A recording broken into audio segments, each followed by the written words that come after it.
बिहार में एमआईएम के साथ गठबंधन का जल्द होगा ऐलान, बनेगा तीसरा मोर्चा। अररिया जिला के विधानसभा में एमआईएम का जनसंपर्क अभियान तेज, राशिद अनवर के नेतृत्व में पार्टी मजबूत। पूर्णिया के अमोर विधानसभा में कांग्रेस का गढ़ में एमआईएम के प्रदेश अध्यक्ष अख्तरुल ईमान चुनाव मैदान में। खबरें विस्तार से।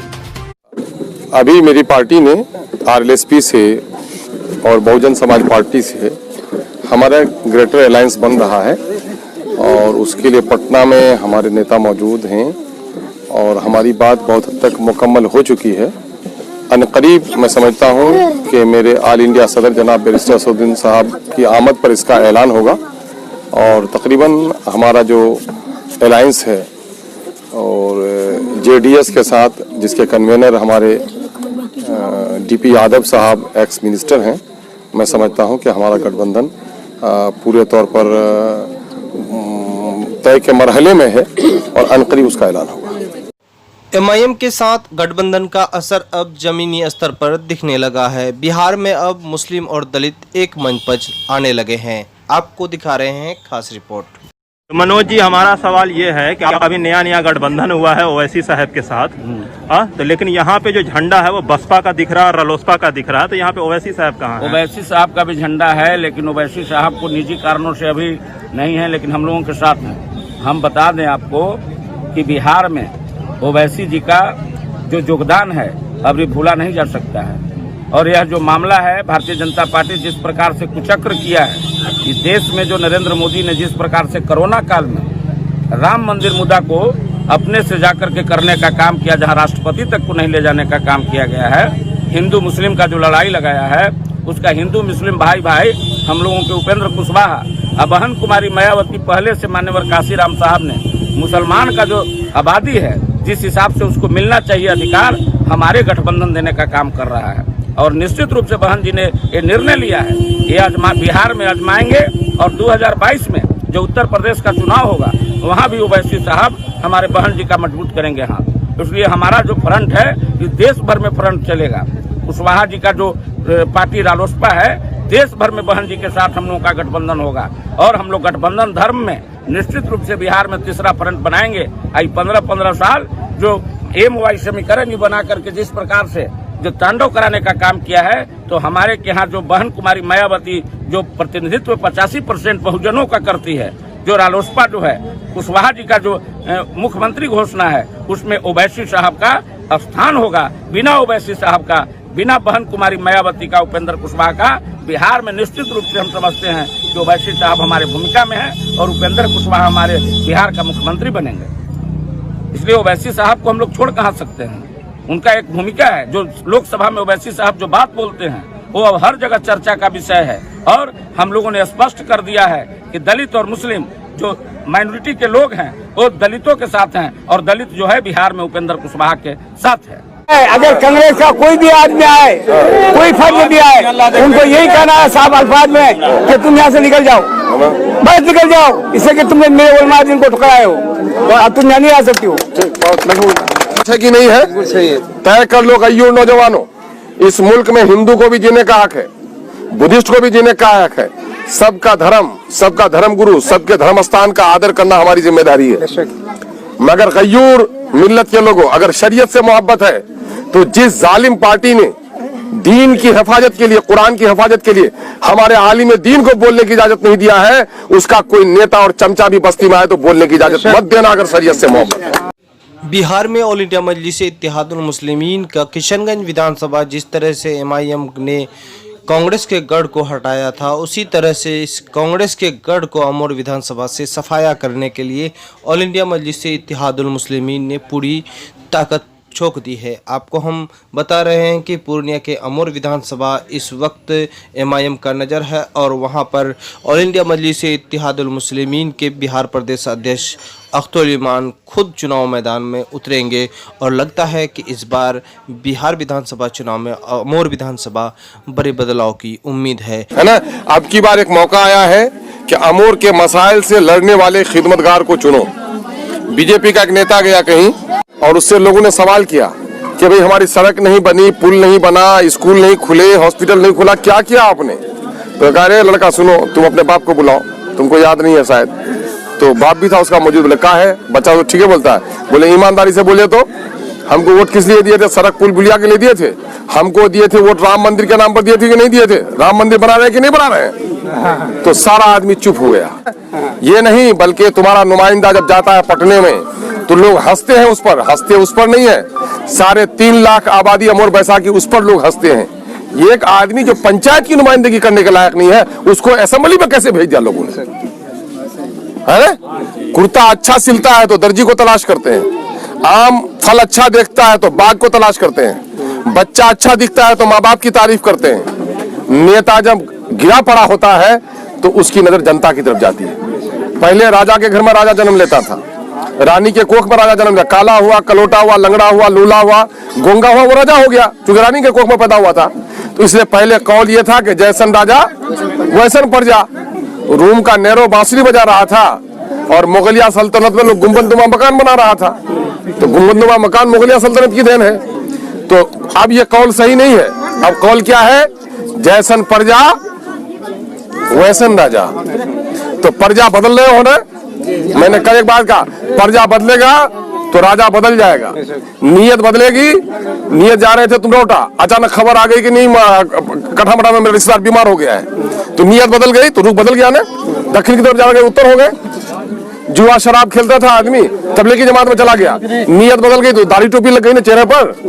तो नीयत बदलता है तो अमल बदल जाता है इंसान का। आपकी बात नीयत बदल रहे हो तो नीयत बदलो तो इंशाल्लाह नेता बदल जाएगा आपकी बात, है ना। अच्छा, दो बात और सुन लो, मैं बार बार यहाँ नहीं आऊंगा। एक तो है तुम्हारी नेता की खूबी। एक बात मैं अक्सर दोहरा दोहरा कर लोगों को समझाने के लिए कहता हूँ, गाँव का बेटा बेटी का रिश्ता करते हो कितना तहकीक करते हो। एक दामाद आवारा हुआ, लड़का कैसा है, चाल चलन कैसी है, घर कैसा है, लड़की है तो खूबसूरत है लेकिन चाल चलन कैसी है, उसकी माँ कैसी है, नानी कैसी है, बहुत खूबसूरत है, बहुत दान दे देने वाला है, लेकिन कहिएगा कि लड़की झगड़ी बहुत छे, रिश्ता रुक जाते हैं ना आप। तो मामला यह है कि बाल बच्चे का रिश्ता करते हो तो तहकीक करते हो, पूछते हो, है ना। रात को शौहर बीवी कहीं मशवरा करते करते तारीख इनका सुबह हो जाती है कि भाई मंसूबे वकील साहब बार बार उसको की करूं हमरा। मामला ये है, क्यों सोचते हो? बेटी से मोहब्बत है तो दामाद के बारे में सोचते हो, बेटे से मोहब्बत है तो बहू के बारे में सोचते हो ना। एक लड़का आवारा होगा तो एक बेटी की जिंदगी बर्बाद होगी, और एक नेता नाकारा हुआ तो 3.5 लाख लोगों की जिंदगी बर्बाद हुई है। तो 3.5 लाख गुना ज्यादा सोचने की जरूरत है कि नहीं है? तो 3.5 लाख गुना ज्यादा सोचो। एमएलए क्यों चुनते हो? एमएलए 3 काम के लिए चुनते हो।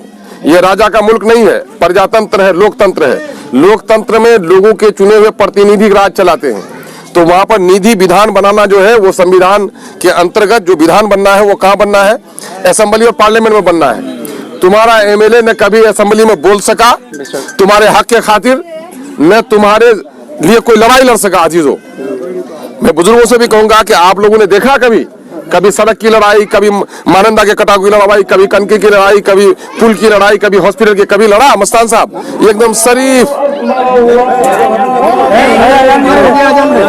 नाम है बुनियादी तौर पर एमएलए का।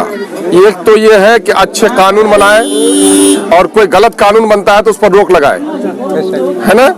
अभी उर्दू को रोका गया ना, बोला कहीं मस्तान साहब का कोई बयान आया? नहीं आया।